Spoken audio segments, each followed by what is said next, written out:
దేవీ మాహాత్మ్యకాండ అని ఒకటి ఉంది మార్కండేయ పురాణంలో. అందులో అమ్మవారి గురించి ఒక గొప్ప రహస్యం చెప్తారు.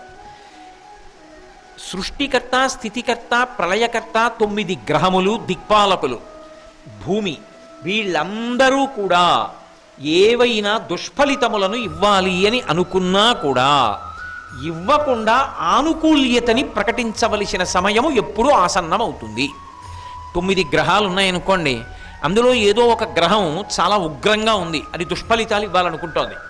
కానీ ఆ గ్రహం అలా ఇవ్వకుండా ఎప్పుడు ఆగిపోవాలి.